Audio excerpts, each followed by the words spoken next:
माता रामो मत पिता रामचंद्र है, स्वामी रामो मत सखा रामचंद्र है, सर्वस्वम में रामचंद्रोर दयालोर नान्यम जाने नैव जाने न जाने। साथियों, भाइयों, बहनों, मैं पंडित ब्रजेश आत्रेय आज आपको हनुमान जी को प्रसन्न करने के लिए एक ऐसी चौपाई बताऊंगा, एक लाइन की, जिससे हनुमान जी भी प्रसन्न होंगे और हनुमान जी के साथ साथ राम जी भी प्रसन्न होंगे। जैसे अपन नाम जप करते हैं तो नाम जप राम का करते हैं और अपन समझते हैं कि राम जी प्रसन्न हो रहे हैं। हाँ, हो रहे हैं वो, लेकिन हनुमान जी राम जी से कहीं ज्यादा प्रसन्न हो रहे हैं, क्योंकि हनुमान जी को उस चीज में सबसे ज्यादा खुशी मिलती है जिस चीज में राम का नाम हो।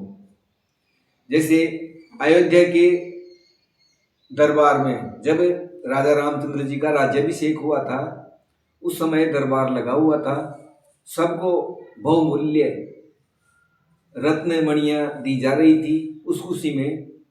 तो उस समय क्या हुआ, हनुमान जी को भी एक ऐसी माला दी गई मणियों की जो अयोध्या के कोष में उसके अलावा और नहीं थी, यानी बहुत ही बहुमूल्य थी, दिन में भी चमाचम कर रही थी वो।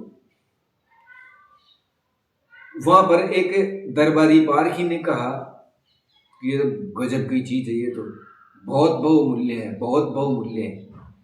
लेकिन सब आश्चर्य में जब रह गए जब हनुमान जी ने अपने वज्र नखों से और दांतों से उन मणियों के टुकड़े करने लग गए। तो फिर हनुमान जी को किसी ने टोका, भाई हनुमान जी आप ये क्या कर रहे हो?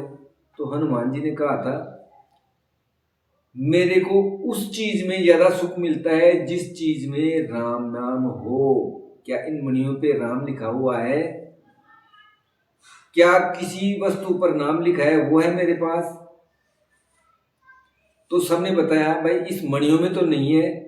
तो फिर हनुमान जी ने क्या किया था, अपने वज्र नखों से अपने सीने को फाड़ के और उन लोगों के जो आश्चर्यचकित हो रहे थे, वह इतनी बहुमूल्य मणियों को हनुमान जी तोड़ रहे हैं, तो हनुमान जी ने सीना फाड़ के और यह प्रमाण दिया था कि मेरे को वो ही चीज अच्छी लगती है जिस चीज में राम का नाम हो, राममय हो। तो सीना फाड़ते ही क्या था, सबको राम जी के दर्शन हुए थे और राम जी मुस्कुरा रहे थे उनके हृदय में।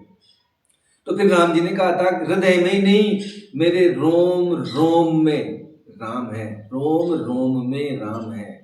तो हनुमान जी को प्रसन्न करने के लिए हनुमान चालीसा के साथ अगर अपन एक चौपाई का संपुट लगाएं तो हनुमान जी तो प्रसन्न होंगे ही, राम जी भी प्रसन्न होंगे। क्योंकि राम जी प्रसन्न होते हैं तो हनुमान जी ऑटोमेटिक प्रसन्न हो जाते हैं। जैसे अपन राम नाम जप करते हैं, सुनते हैं, लिखते हैं, तो ऐसी बात नहीं है कि राम जी प्रसन्न होंगे, उनसे 20 गुना ज्यादा हनुमान जी प्रसन्न होंगे राम जी का नाम लेने से। तो हनुमान चालीसा अपने सनातन धर्म में शायद ही कोई ऐसा व्यक्ति होगा जिसको हनुमान चालीसा कंठस्थ नहीं है, करीब करीब सबको है। तो अगर अपन चलते फिरते भी इसका संपुट लगा करके चौपाई है, सुमिरी पवन सुत पावन नामू, अपने बस कर राखे रामू। ये चौपाई बोल करके और अपन राम जाप करते हैं तो हनुमान जी अति शीघ्र प्रसन्न होते हैं। हनुमान जी को प्रसन्न करने का बहुत ही सरल तरीका है राम जाप, राम का राम नाम जाप। अब अगर अपन इसको लिखेंगे तो उससे ज्यादा गुना फायदा होगा, सुनेंगे तो भी फायदा तो होगा, और अगर अपन दिमाग में रखेंगे तो भी राम का फायदा होगा। जय श्री राम।